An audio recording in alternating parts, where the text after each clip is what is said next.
Hey everybody, welcome to Home Recording Made Easy and Plugin Review Friday, where every Friday I show you a new plugin, we walk through its feature set, and I show you how to apply it to a mix so you can make professional sounding mixes in your home studio. Okay, before we get started, if you like what you see in this video, please consider subscribing and make sure you hit that notification bell, and also make sure you stick around till the end of the video because I have a few free gifts I want to give you that is absolutely going to help you make better music in your home studio. So stick around.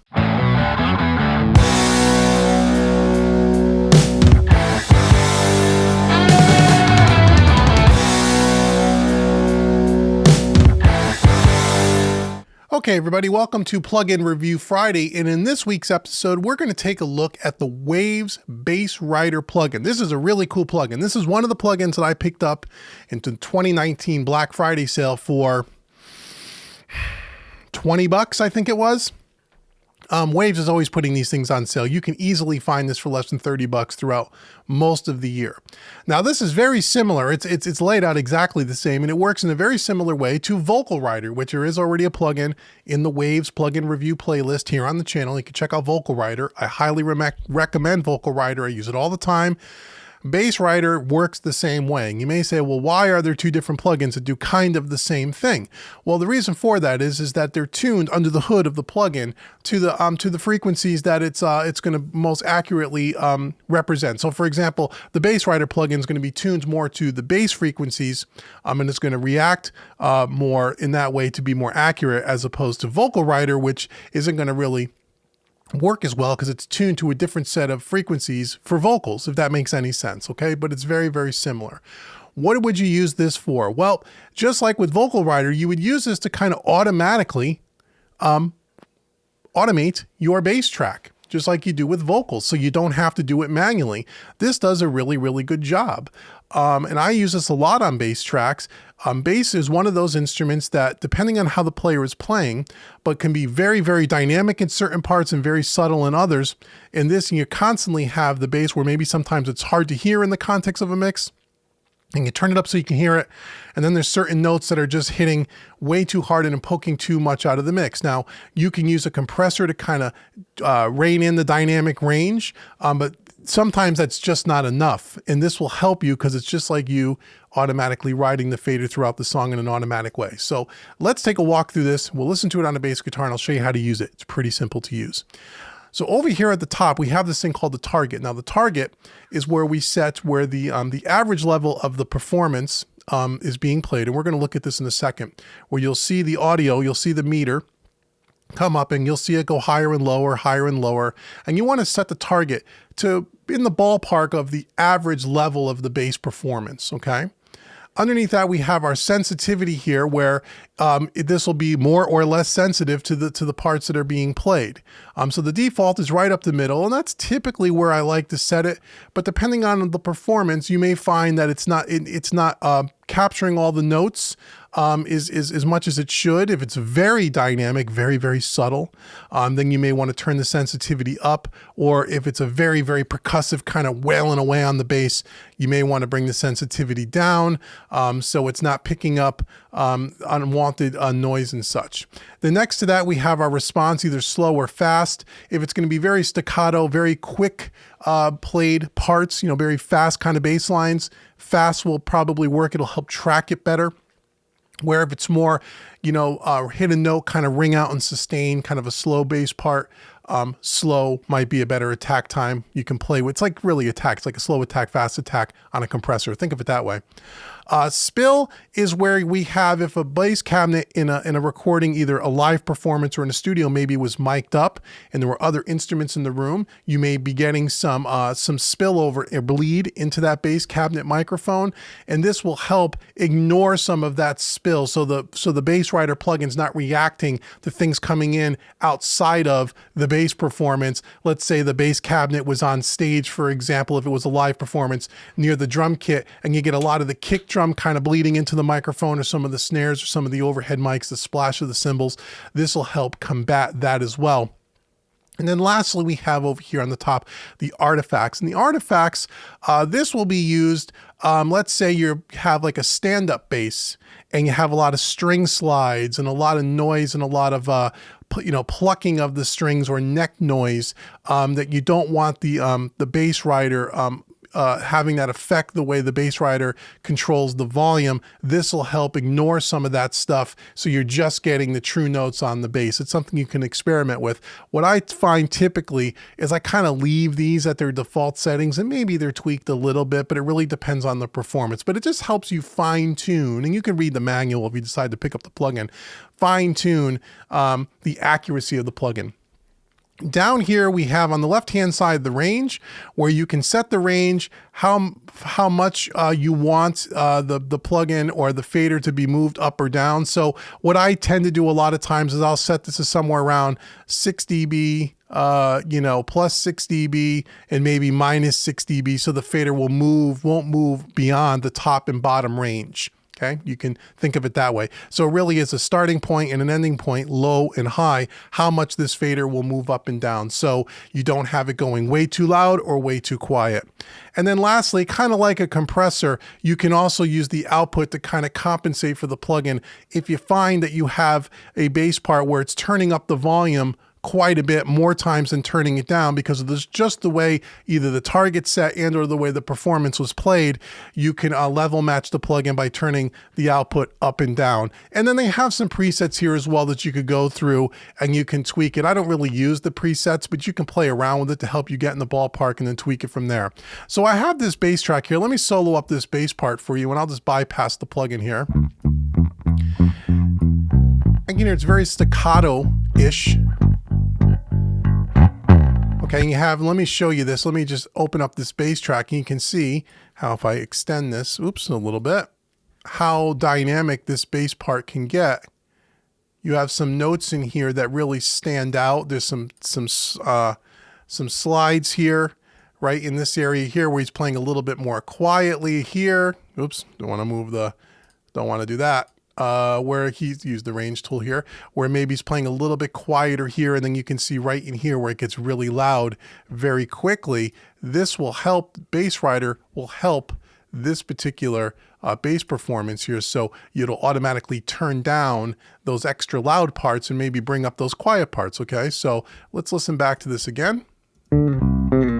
This is unaffected. Bass Rider is bypassed.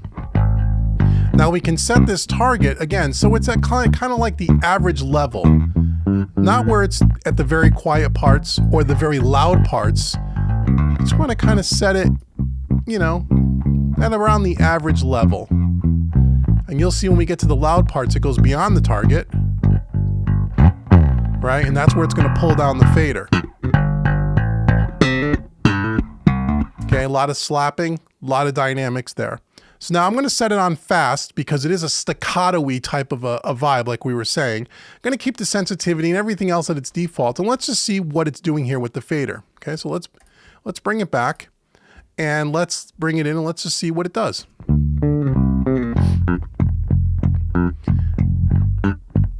So again, the way it's moving it up and down is all based on where I have my target set and how sensitive, the sensitivity, which we'll leave right in the middle.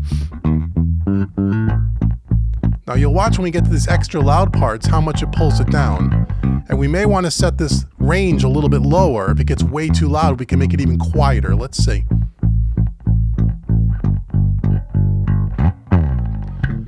Okay, you can see it pulled it down the full 6 dB on that. Now let's see if I pulled that down even more. I can adjust the range, maybe 11 dB. Let's just hear what that does.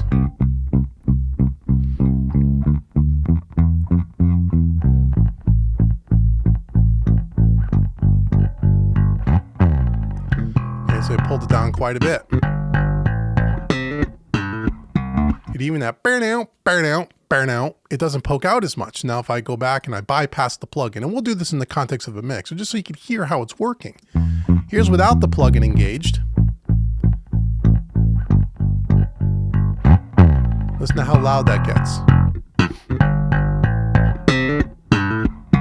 Yeah, bear now. Now again, you can use a compressor to kind of tame that. But if you're setting your compressor to just tame very certain specific areas of the song, it also affects the way the rest of the track is. So for something like this, it's so dynamic, a compressor may not do that. This is a quick way to do that, where you can just use a compressor to kind of, give you the coloration and a little bit taming on the dynamics, but then using this to kind of dial it in. So once again, with the plugin,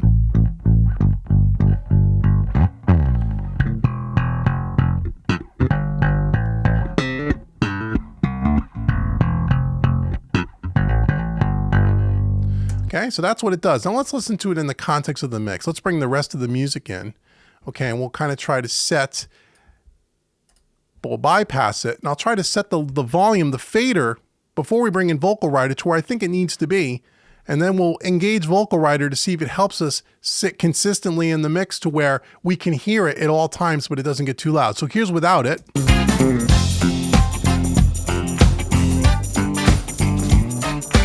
No bass. There's the bass guitar.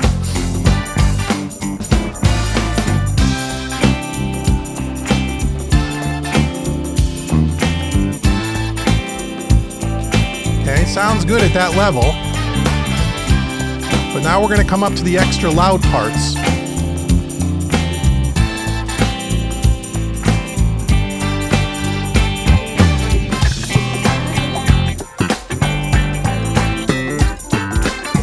Okay, burn out. It's a little too loud for the mix, right? You want to tuck that in. So setting the fader where it sounds good until he gets to those very dynamic parts isn't really where we want to go. So now bring in that same part, let's enable Bass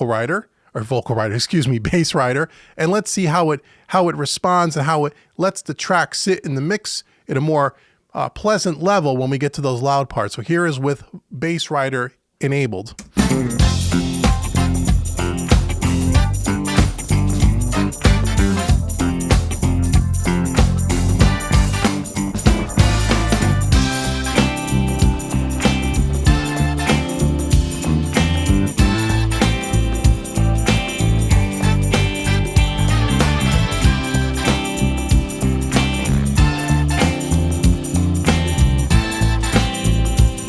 Here we go.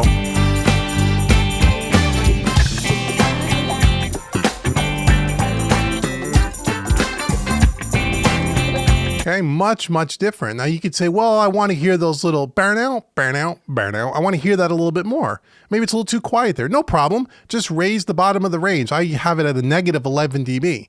Maybe it needs to go back up to like a negative, 8 dB. Okay, so you'll hear it poke out a little bit more. Let's hear that.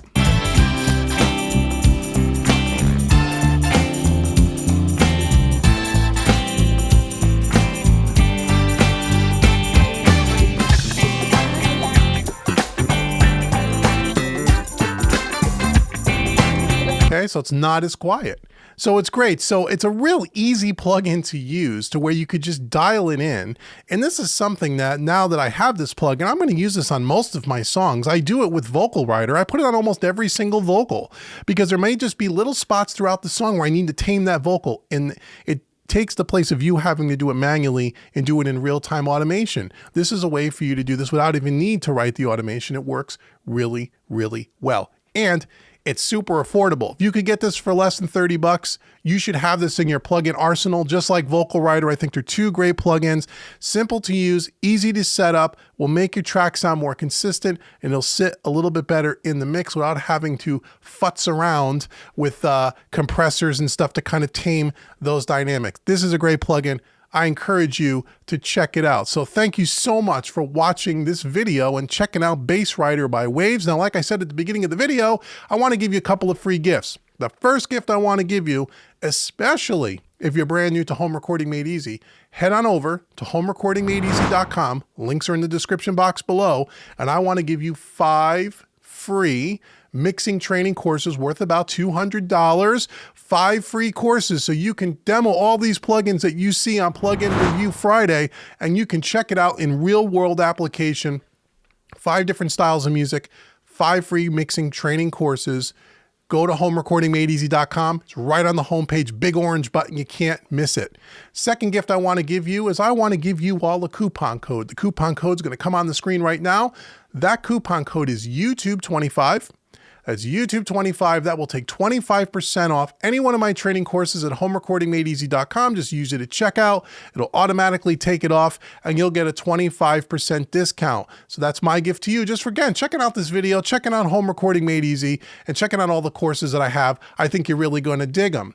And if you really want to learn the craft of mixing, for people that are serious, I mean, you really want to learn the craft of mixing in a very non-technical way. Perfect if you're a beginner or an intermediate mixer or a home recording musician, and you don't think your mixes sound great, they sound kind of like demos, and you want them to sound more radio ready, more professional, then you have to check out mixingmadeeasy.net. Again, all the links are in the description box below. Mixingmadeeasy.net. For less than 30 cents a day, you're going to have 12 new songs that you can mix, one every month for an entire year, because I'm going to give you a 40% discount on our annual membership. Again, links are in the description box below. Go check out mixingmadeeasy.net if you want to learn the craft of mixing. It's a super awesome community of like-minded people who are learning to get better at the craft of mixing. We have mixing contests and free plugin giveaways and all that stuff. And I want to give you a chance to try it out for an entire year, and I'm going to give you 40% off.